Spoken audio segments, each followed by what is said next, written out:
I think there's a lot of reasons why you already want to check this film out, but I'm here to tell you the most important one is because it's good. Folks, let's jump into my review of the new film, The Exorcist Believer.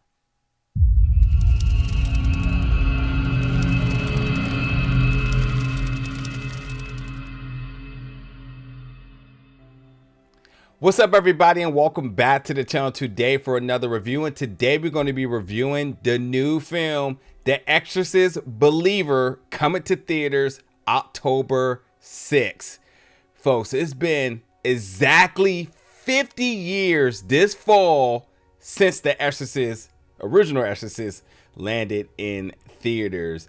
And now we're here for the new chapter. And with that alone, I think it's just truly remarkable to not only have, characters return, but the actors return and reprising their roles. So when you talk about Ellen Burstyn reprising her iconic role as Chris MacNeil, that alone just gave me the chills. However, she's not alone because Linda Blair also returns.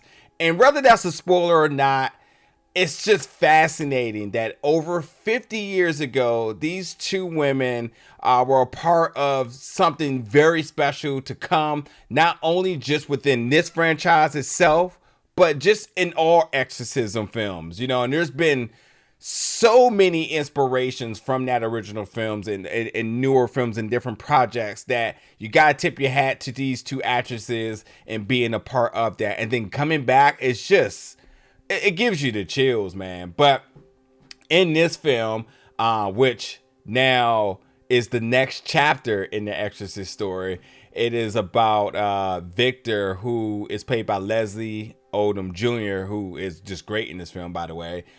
His pregnant wife, she dies in a earthquake in Haiti, and now that 12 years has passed, he was left to make a difficult decision, while his pregnant wife, on her deathbed, the decision to either saving her or saving the baby, in which he saves his daughter Angela. And now you have Angela and her friend Katherine, who one day after leaving school disappears. They disappears for 3 days and have no memory in terms of what happened. I think they thought only like a couple of hours passed, but they were gone for 3 days. And their disappearance really shook up the landscape of everything. That the parents were in, as you would imagine, complete disarray, but also just doing whatever they can in order to bring their girls home, and so on. The whole city's on holler. They're getting the church involved. They're getting friends, neighbors, the school, and obviously law enforcement to bring them home. And when they do return, so does a whole lot of evil coming with them. So, it's truly about, the first part of the film, the return of these girls, but then it becomes like the assessment of what happened to them, and then kind of making do with this new sort of personality that they're giving, ultimately to discover that this is something of pure evil. And with that becomes the last chapter of this, where it is about them, getting that evil to go wherever it came from, and them getting their girls back. So, with that being said, a couple of different things happen here. Obviously, Victor needs to figure out who's somebody who's witnessed this, and that's no other than Chris MacNeil. So, that's how that kind of works there. But the believer part of the film, with the film being called Exorcist Believer, is about Victor, who just doesn't believe in religion at all. There's parts of the film very early where his wife is, starting to talk about spiritual protection. He's kind of like, whatever. And then the neighbors are kind of like it. And then obviously the parents of the other girl, they're also very much in the church. And none of this means anything to to Victor, because it is truly only about, well, his daughter, and he's way beyond the belief of anything spiritual being a part of this, or actually being a shield to whatever is happening here. So, there's that. But I wanted to really talk about what was truly some of the best parts of this film for me. And talking about the acting, these two young ladies, man, I got to tell you, man, first of all, Olivia O'Neill, who plays Katherine, and then Lidya Jewett, who plays Angela. These young girls are truly amazing. Their transformation was just absolutely fantastic. That's just the bottom line, is that these two young girls really got into their roles from just being normal girls to being two young ladies who were possessed. The transformation truly was fantastic.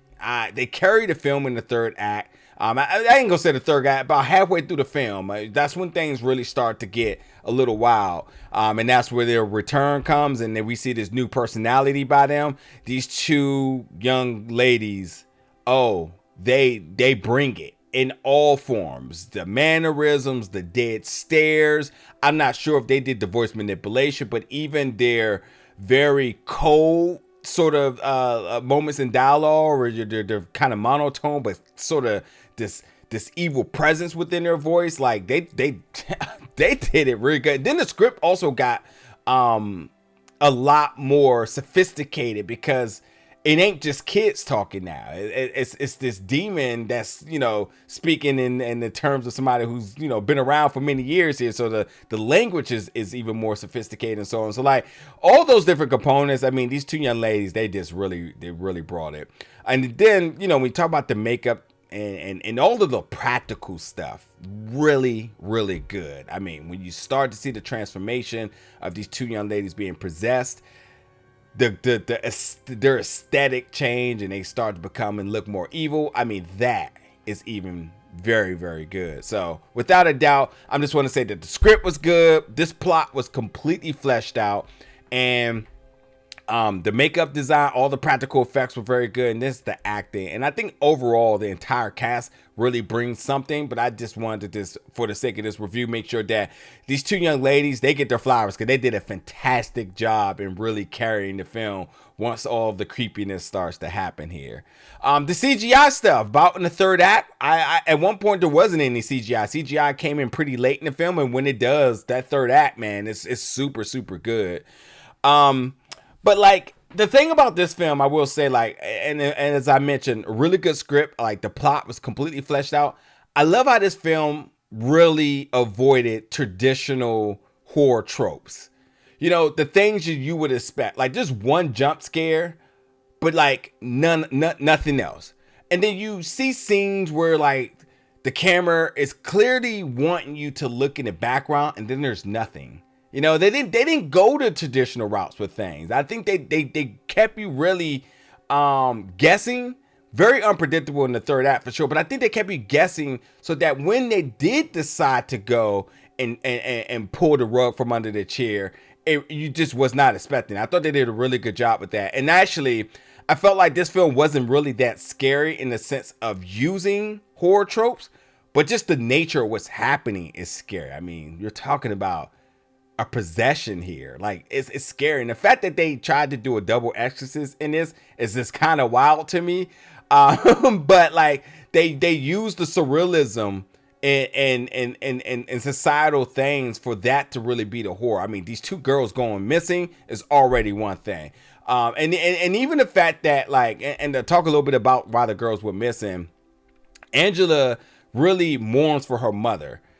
This actually reminds me of the plot for one of the best horror films of this year, and Talk to Me, where you had a girl who would do at nothing to communicate with her mother, and that sort of opened up the gate.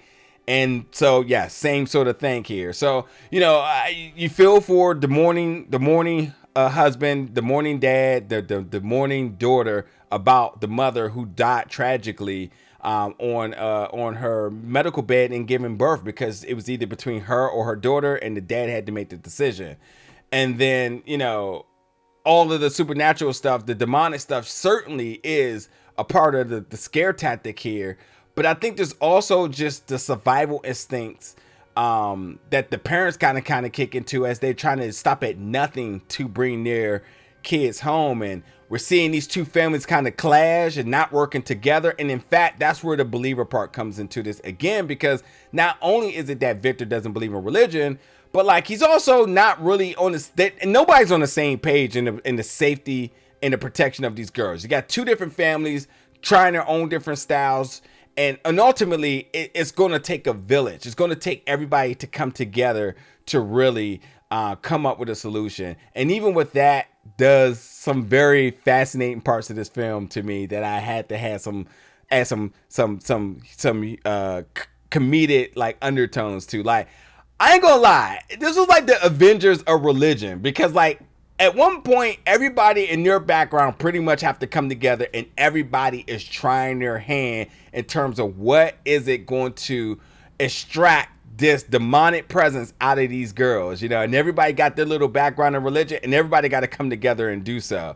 So like all of that with the father who's not religious at all, it's a lot that kind of goes on. As I mentioned, the third act is incredibly good, very unpredictable, and the ending, man, while it's not such a perfect happy ending, it's very, very, very fitting, to the point that I just waited through the entire credits because I thought like maybe they want to do something more after this. But I'm just going to tell you that like they brought this film together very, very good. Every element of this film I thought was very good, from, you know, the connections to the previous films. You got these characters returning, these actors returning. The story alone stands on its own 2 feet. I think that it didn't use traditional horror tropes that, you know, would typically scare you, but in fact they fleshed out a very solid film, which, by the way, all horror films do not have good plots. This one did. And then ultimately you let the actors do what they did, and you just kept the audience invested because you just wanted to see these girls ultimately get back to a clear state of mind, I guess is the best way to kind of put this here. But also, you were kind of interested in seeing what they're going to do next. Because I'm going to tell you, man, there's some crazy things that happen, especially one particular scene where Angela does some level of teleporting in the bathroom. That was something. So, nonetheless, I enjoyed this film, man. This is a film. Fantastic job by David Gordon Green, the director here. Also co-wrote this along with Peter Sattler. This is a film you absolutely want to go out the way and check out. All the promotional material, I think, sold it for me, but ultimately getting into the theater, watching this from the beginning to the end, this is kind of close to 2 hours in runtime. It's about an hour and 22 minutes, and then I think I'm hearing that no, it's a little bit more longer than that. It's a little bit closer to 2 hours in runtime. By all means, is it truly worth every bit of the time? I think they utilize every bit of whatever they need to tell in the time the given. It was an hour and 11 minutes if I'm stalling here. But yeah, certainly they made every moment of that runtime worth it to me. And in fact, I'm on board for another one. So let's get it going. And for everybody that got a poster and took it home, I'm praying for you, because there was no way. There was no way. If you ain't just learned from watching the film that the F around and find out meter was super high, taking a poster home was not the move, folks. But nonetheless, you all go check out The Exorcist Believer, coming to theaters October 6th. Get in the comments. Let me know your thoughts about it once you check it out, folks. And as always, stay tuned for more reviews very soon.